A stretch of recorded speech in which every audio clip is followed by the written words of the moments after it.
Welcome to the VarsityKansas.com Big Show. I'm Joanna, Chadwick of the Wichita Eagle and VarsityKansas.com. And with me today is Andale Track coach Greg Smarsh. Thanks for being here. Thank you, Joanna. All right, well, let's talk a little bit. A year ago when we talked, I had you in for the show. We had a little bit of snow out there. I'm assuming you're appreciating these 70-degree days, right? Oh, it's been great, yeah. Just a world of difference. We're a lot further along right now than we were last year, so appreciating the good weather. Now, when you say that you're further along, what do you mean by that? Well, at this point of the year, to get ready for the first track meet, which we have Thursday, we've already been practicing relays, and that usually doesn't happen until a couple of days before that first meet. So it's been a blessing with the weather so far. Well, because the weather pushes you inside, and suddenly you're having to try to get stuff done that you just can't do without a track. Well, that's true. I think we do a pretty good job of doing what we need to when we do have to go inside. So, and that's a credit to my coaching staff. They do a great job with that. Well, let's talk about some of these athletes that you do have, and a lot of these names may be familiar to you when we talk on the boys' side. Hunter Knoblauch, Yeah. Jeffery, Macari, Luke Walstad. Of course, these are all guys who you would have seen during basketball season, football, or both. And talk a little bit about, why don't we start with Jeffery and Luke, just what they're doing with the javelin. Yeah, both those guys state placers last year, and they're nationally ranked. U.S. Track and Field News, I think, has Jeff at number 9 and Luke at number 12 in the nation coming back. So both around 200 feet. Should see some huge throws out of them this year. All right, well, let's talk about Macari, too, with his high jumping ability. Yeah, 6'8" last year at the state meet. He's focused. He's been working hard so far this spring. We're expecting, hopefully he can get that gold medal this year. All right, well, let's talk about Hunter Knoblauch. Of course, he's kind of the do-everything sort of guy. I like to refer to him as a gamer, which he's kind of the same way in track, isn't he? Oh, yeah, he does, pretty much whatever we need him to do. He's long jumped, he's high jumped. He runs just about everything on the track. So whatever we needed him to do, he's going to be on 2 relays. So he is our Swiss Army knife.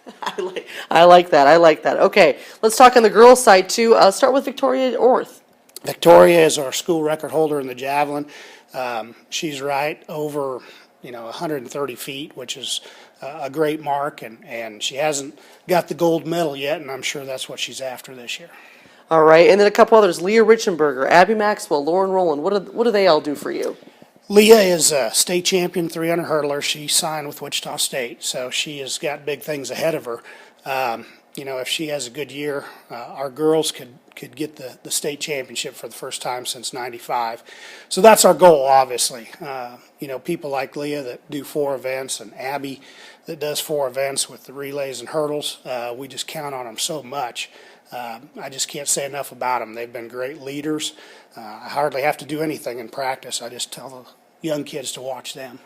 That's outstanding. Yeah. Now, how do you handle it early, or just helping the kids who you want to put in 4 events for state? How do you handle not letting them peak too early, or basically not even wearing them out? Well, I always tell them, I said, our main goal is the end of May. And I said, we will adjust whatever we need to do to have you peak then. So if I need to hold them out of a meet, I'll do that. If they've got a little quad strain or something like that, I always tell them there's bigger fish to fry. Right. We'll wait and do it at the end. So. Well, we'd be remiss if we did not mention the pole vaulters that consistently do well out at Andale. Talk about that program and what makes it so Mark good. Schmidt's been with us for 15, 20 years now. He's done a great job. He's one of the gurus of the pole vault in the state of Kansas. He's got people asking him all the time, about the event, and he typically puts 3 people at the state meet in the pole vault for both boys and girls. So we are blessed to have him there. And now, can you pretty much say, hey, Coach, I need X number of points? Well, yeah. I told him, joking with him all the time, I said, if the girls are going to win this year, we've got to have 20 out of the pole vault. And he said, I think we can do that. So. What makes him such a good coach, though, when it comes to the pole vault? Well, the kids will do anything for him. They listen to him. They just hinge on his every word. He's that kind of person. And, besides that, they just outwork everybody. They'll bring the sun down. They'll work on the weekends, summer, whatever it takes. That's really cool. Well, Coach, thank you so much for being here. I appreciate it. Good luck to you guys this season. Thank you, Joanna.